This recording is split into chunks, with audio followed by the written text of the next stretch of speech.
une réflexion, justement, très partagée avant cette tournée. Une sorte de frisson qui a parcouru la planète sur l'air de qu'est-ce qu'il va nous faire, qu'est-ce qu'il va dire, une sorte d'angoisse liée au côté absolument incontrôlable de Donald Trump. Est-ce que vous partagez ce sentiment ? Oui et non, parce que le paradoxe, c'est qu'il y a une certaine... évidemment, le personnage est extraordinairement atypique, Monsieur Trump, mais la politique qu'il est en train d'annoncer pour l'instant au Proche-Orient est un retour à un certain classicisme.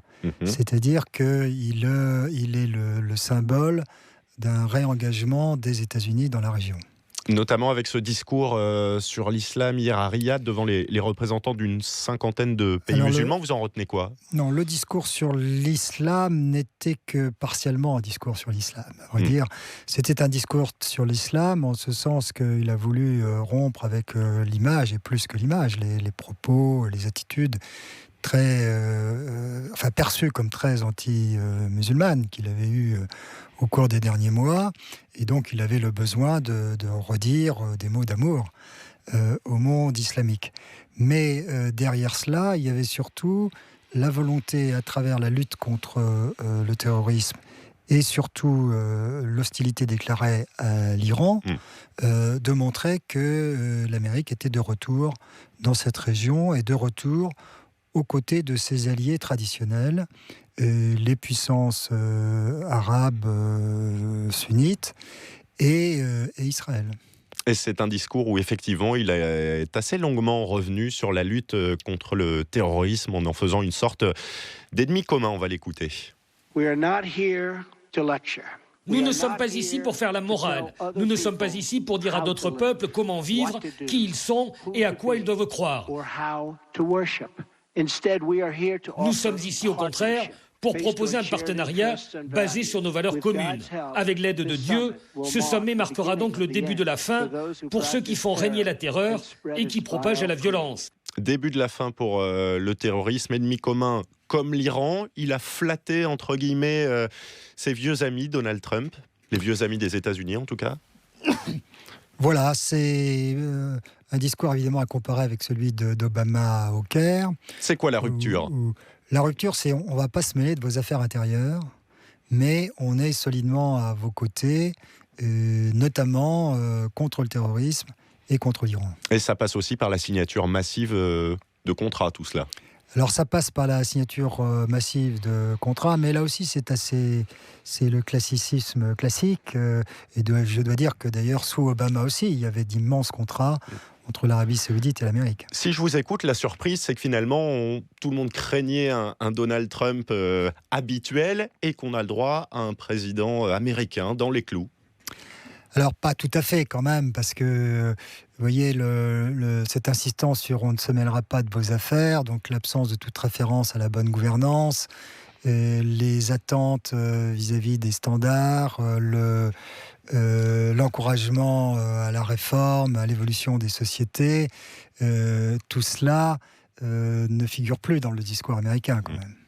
Alors, voyage qui se poursuit, on le disait, au Proche-Orient, passage périlleux par Jérusalem aujourd'hui, par les territoires occupés demain, sans que personne à l'heure actuelle ne connaisse précisément la position de Donald Trump sur le conflit israélo-palestinien. C'est ce qu'il doit dire.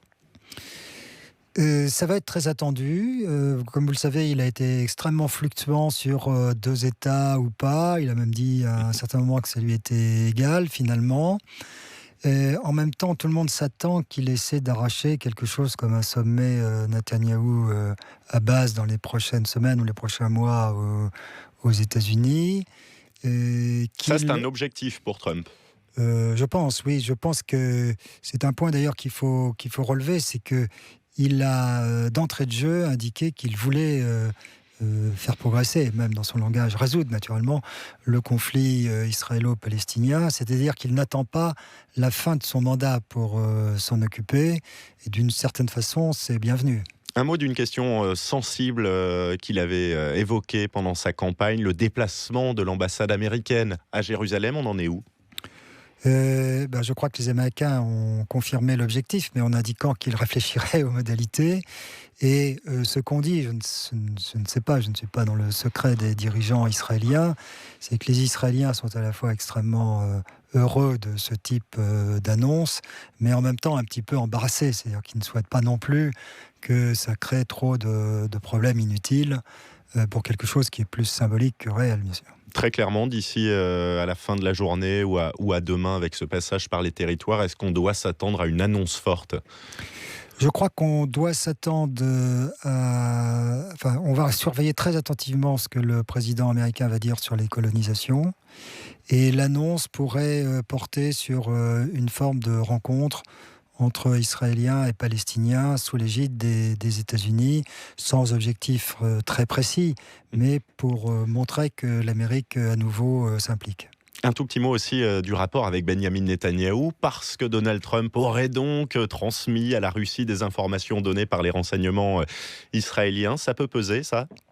Ça va peser, mais les Israéliens ont habilement géré en disant qu'au fond, ça montrait à quel point ils étaient importants. Enfin, ils ont un peu minimisé, au moins en public. Naturellement, dans les propos privés, on peut imaginer qu'ils ont été extrêmement durs. Un mot de cette visite inédite pour un président en exercice au mur des lamentations. Quelle symbolique. Alors, elle n'est pas inscrite à l'agenda, visite privée, mais enfin, tout le monde est au courant.